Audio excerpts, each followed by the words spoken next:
Tensions are high once again between Russia and Ukraine. Moscow is deploying troops along the border and Kiev is warning of a possible invasion. But what's triggered this crisis and can it be contained? This is Inside Story.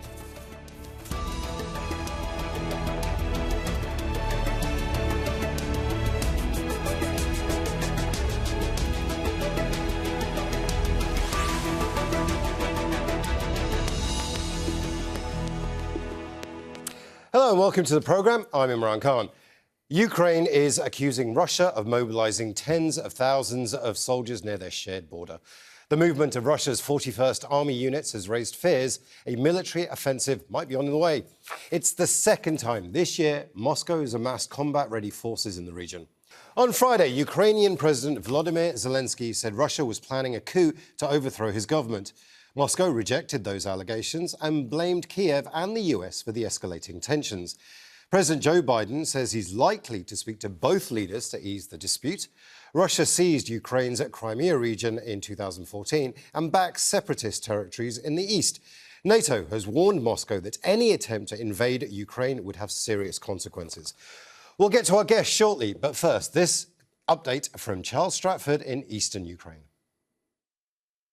Russia's intentions, of course, remain unclear, but one thing is certain, and that's Moscow continuously denying that it has any intention of invading Ukraine. And that's the kind of language, the kind of accusations that are being made by certain Western leaders and the international media, language that the Kremlin has described as being both malicious and hysterical. We also know, though, that President Putin is very unhappy with the Ukrainian leadership here, describing it as foot-dragging in implementing its side of a peace agreement signed in 2015, an agreement that many analysts say is very much weighted in Russia's favour and could potentially give Russia too much control of Ukrainian internal affairs. Meanwhile, the international community, Ukraine's allies in NATO, the US, France and Germany, for example, warning Russia of serious consequences if indeed there was to be a further escalation. But it remains to be seen just how far they would go to protect Ukraine if indeed such a disaster was to happen. Charles Stratford for Inside Story in Avdiivka, eastern Ukraine. The annexation of Crimea in 2014 worsened ties between the West and Russia. Moscow seized the region from Ukraine in March 2014, prompting international condemnation and sanctions. And the following month, war broke out in eastern Ukraine between Russian-backed separatists and the Ukrainian army. More than 13,000 people have been killed in the fighting, and at one point, about 1.5 million people were displaced. Now, in 2015, France and Germany brokered a peace agreement, but efforts to reach a political settlement have failed.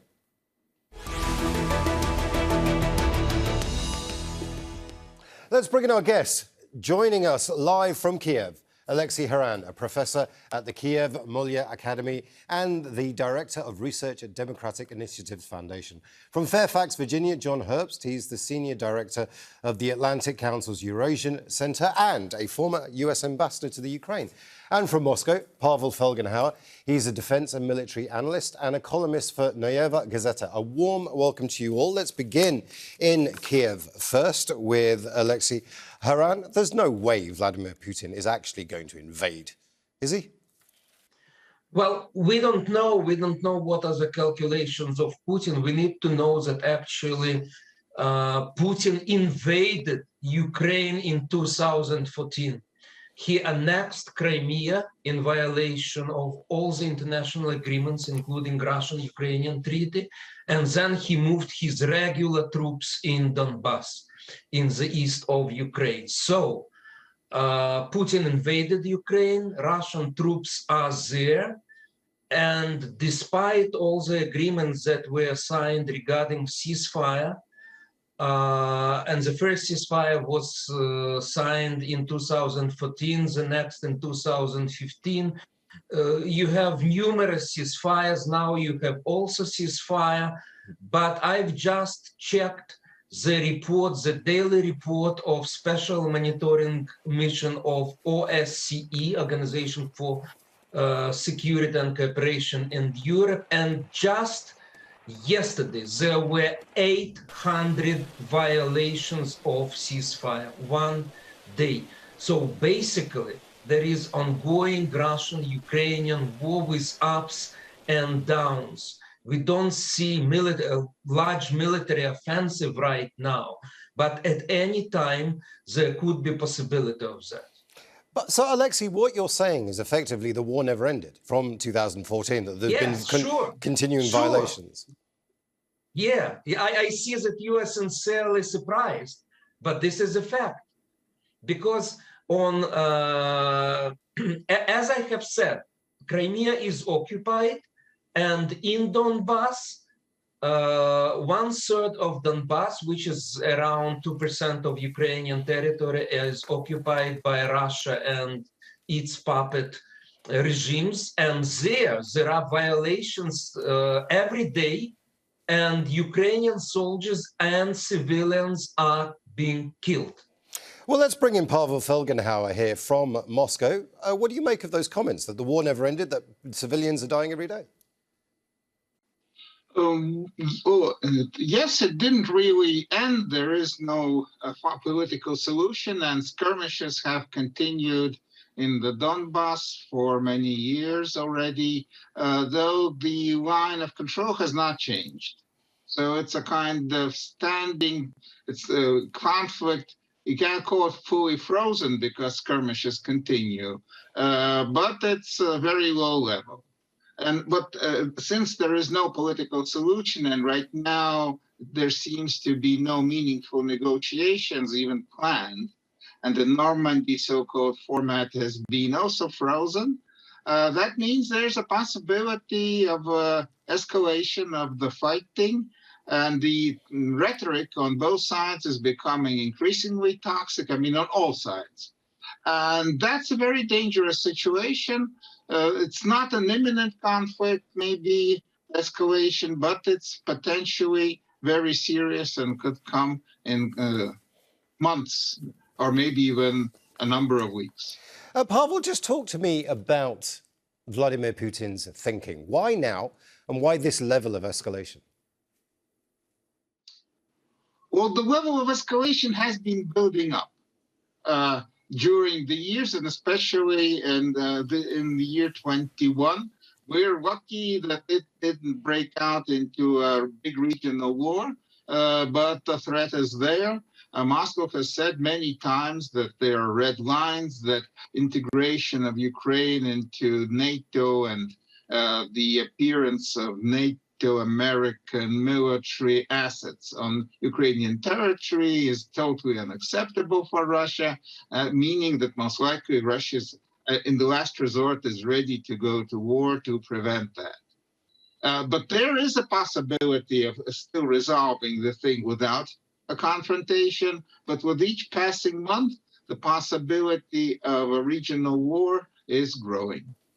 Well, one of the players in the conflict will be, or is, in fact, Joseph Biden, the US president. We have the former US ambassador to the Ukraine, John Herbst, sat with us in Fairfax. John, I mean, he's in a rock and a hard place. Like, how does Biden deal with this? If he doesn't act on Ukraine, he's going to be seen as being weak. But if he does act, there's a threat to Russia there. Look, I think Biden understands well the dangers of the current situation. Moscow launched an aggressive war against Ukraine in 2014, which continues to this day. They seized Crimea, and they began this covert military operation in Donbass. The covert military operation in Donbass was designed to pressure Kiev to end its pursuit of a Western-leaning foreign policy. Putin's Operation Donbass has failed. His limited military aggression in Donbass has not moved Ukraine in the direction he wants. That's why he's threatening an escalation. Biden recognized that an escalation would be a very bad thing for American interests. That's why he stated very clearly, and his Secretary of State and Secretary of Defense have stated very clearly, that they will be punishing additional sanctions on Russia if Putin escalates substantially. We are also sending more military supplies to Ukraine so that Ukraine will better be able to defend itself. Now, it's true, the Russian military is much stronger than the Ukrainian military, and Russia can probably seize any point in Ukraine it wants to if it uses its full conventional military forces, including its air force, including its navy. But it's also true that many Russian soldiers will die in that case. And the Russian public has said multiple times in polls conducted by the Levada Center, they don't want Russian troops fighting in Ukraine, and they don't want Russia to be fighting against Ukraine. So for Putin to escalate substantially is a very serious gamble. And Biden, I think, is speaking in clear and strong terms about what would happen if Putin does it. In Kiev, Olexiy, you've just heard what our guest in Virginia has had to say. Now, Ukraine gets a lot of military aid from the US government already. It's been getting it since 2014. It's got a partner, effectively, in the US. Is the US going to be able to be a broker for peace here, or do you think their role is it's far too complicated for that, for something as simple as that? Look, first of all, we hear since 2014, we hear Russian propaganda that Russia needs to invade Ukraine because of threat from NATO. And this is totally a lie. Because actually in 2014, Ukraine had non-bloc status. Supporters of NATO in Ukraine were always in minority, because we Ukrainians believed that we could have good pragmatic relations with Russia. We had a treaty with Russia. We had a Budapest memorandum where Russia promised to be a guarantor of Ukrainian territorial integrity. So there were no talk about NATO in 2014. And then in 2014, Russian aggression started. And it completely changed the views of Ukrainians, that we saw that in any case, even if Ukraine is outside of NATO, even if Ukraine is a neutral country, it doesn't prevent from Russian aggression. That's why definitely we need the support from the West. And we understand that nobody will fight for Ukraine because we are not in NATO. So what we are asking since 2014 is military help. Unfortunately, this military help was belated. President Obama didn't provide for this help. The Javelins anti-tank weapons, Ukrainians started to receive only under Trump administration. So I would say that the military support is quite limited. And what Russia is saying that, oh, we had a red line because of NATO, because of American build-up in Ukraine, again, totally a lie. Because Russian troops are inside Ukraine. Russia is occupying Ukraine. So what is important, definitely, at this point, is the increase of military support, first of all, and then, second point, to warn Russia about extension of economic sanctions. Now there are economic sanctions against Russia. What is important is to warn Putin that in case of attack, it will have dramatic consequences for Russia in economic sphere. Let's bring in Pavel Folgenhauer here in Moscow. Where's the wiggle room? Where's the negotiation room here? If President Biden does follow up on his comment that he will speak to both the leaders of Kiev and Moscow in order to try and de-escalate the situation, what's he going to go in and negotiate? Well, yes, there's a summit being prepared right now. Both Washington and Moscow, White House and the Kremlin are working on the agenda. It should happen before New Year. It's going to be virtual. It's going to be kind of, I don't know, maybe a screen and telephone conversation. But Ukraine is going to be very high on the agenda. Apparently, Moscow hopes that brinkmanship that's being right now used, a threat of a possible regional war with the threat of an escalation into all European or, I don't know, global conflict, that will move the United States to change somewhat its position, to put pressure on Kiev, to become more flexible and give Russia what it wants on the so-called Minsk agreements. So that's most likely right now going to be the thing. because there's a lot of talk of Russian forces on the border. They are there for some time already. But the time of year right now is wrong for any kind of major military escalation.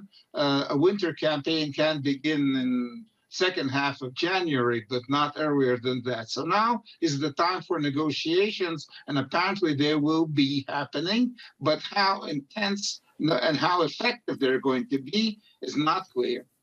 Well, let's bring in John Herbst here. I mean, our guest in Moscow says the negotiations are not clear, but they do need to happen. What can the Americans offer, and what will the Russians take in order to de-escalate? I don't think negotiations are necessary at all. I think what's needed is a strong warning to Putin about the nasty things that will happen to his cronies, himself, and Russia, if in fact Putin escalates his aggression against Ukraine. And again, talking about major sanctions, talking about military assistance to Ukraine is the way to go. The war in Donbass could end when Putin decides that it's no longer in his interest. Then negotiations will be important. But negotiations aren't important right now. What's important right now is a strong stand. That becomes the basis for eventual negotiations. But if Putin needs to meet with Biden in order not to escalate, that's fine.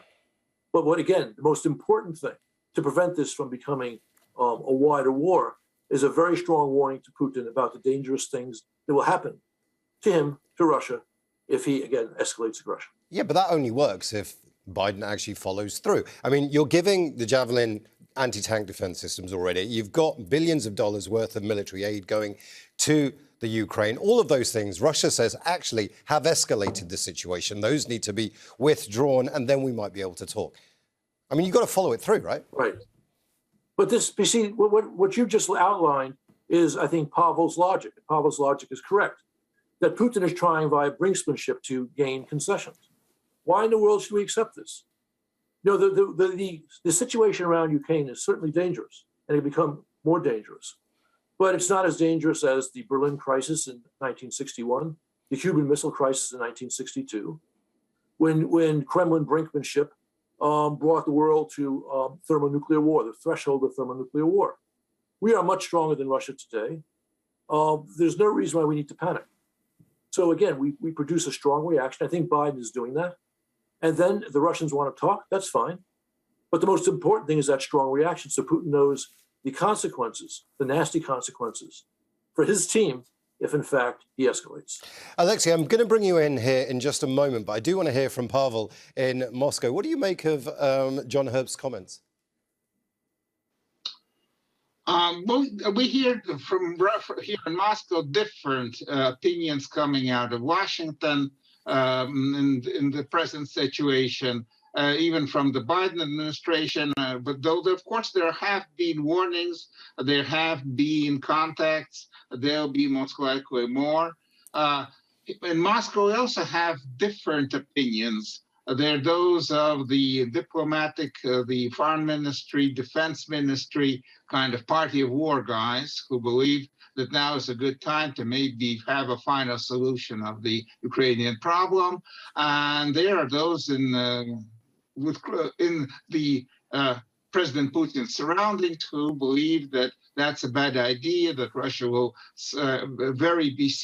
come under very serious economic, financial sanctions, and that's not good. That's bad for internally and externally. And Putin is a kind of balancing between these different opinions, and he has the final solution.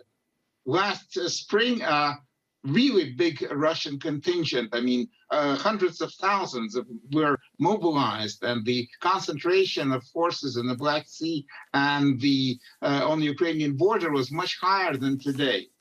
But Putin didn't give the go-ahead, and we don't have a war in 21, we won't have it. So it's possible that we come to the brink and then retreat from it. But more consolidating message coming from Washington would be better than hearing different kind of voices. Olexiy, America, if it was up to John Herbst, would definitely have your back. Do you believe that President Joe Biden has the Ukraine's best interests at heart? Do you think he's your guy? Look, every country is, well, what I think, Biden knows Ukraine very well. When he was vice president in Obama's administration, he was actually responsible for relations with Ukraine, and he knows Ukraine very well. He knows the reforms process in Ukraine, so he understands Ukraine, I would say that. What we need also to understand is that basically, look, this is politics, you know, and we don't know what exactly Putin will do, as Pavel said. Putin may be only just, you know, increasing stakes in the gamble, but what he would like to receive, then he would decrease the stakes and he would like to receive something in exchange. That's the whole idea. That's what happened in spring this year, because I believe that why Putin increased tension is to push through Nord Stream 2. So basically, he created large armament build-up on the border on Ukraine. Then he withdrawn. He said, okay, you see, I'm not going to war. Let's push for Nord Stream 2 instead. So that's what Putin would like to have, I guess. I hope that President Biden and his administration would, they do understand what Putin wants and they would back Ukraine. Look, Putin would announce peace with Ukraine if Ukraine capitulates, if Ukraine accepts Putin terms of peace. Putin said, okay, I'm fine with it. So the problem is that United States and Europe, they do not sacrifice Ukrainian national interests. That's important. John Herbst, where is NATO in all of this? NATO, I think, is playing an important role in the current crisis. We've seen an increase in NATO ships in the Black Sea as a way of sending a signal to Moscow. So it clearly has a role. But I think you see an even greater role played by individual NATO countries, starting with the United States, but also Canada, the UK, and Poland and the Baltic nations, who all understand in very clear fashion the threat of what Mr. Putin is up to along Ukraine's borders. One final comment then from Pavel Folgenhauer. You've heard what John Herbst has to say about NATO's role. Surely that's the one thing that really does anger Vladimir Putin and behind a lot of what is going on right now, surely. Well, the extension of NATO is seen as the ultimate threat for quite some years already, and that's been the backbone of Putin's foreign policy to resist the NATO extension. But it's not only, of course, NATO. Say Sweden is not a member of NATO, but it's right now providing help and training help to the Ukrainians. So it's not even more than NATO. It's kind of the West acting to try and balance the Russian pressure on Ukraine. This is what I'm really afraid of, I should say, if the troops begin to move. If somewhere in January, both NATO begins to execute its plan 30 plus 30 plus 30, moving actually troops from European countries, from America actually, to Romania and Poland. Russia begins moving troops. If we go into that stage of the confrontation, it will be very hard to backpedal. I want to thank all our guests, Olexiy, Haran, John Herbst and Pavel Folgenhauer. And I want to thank you guys as well for watching. Now, you can see the programme again anytime by visiting our website, aljazeera.com. And for further discussion, go to our Facebook page. That's facebook.com/AJ Inside Story. And you can also join the conversation on Twitter. Our handle is @AJ Inside Story. From me, Imran Khan, and the whole team here, bye for now.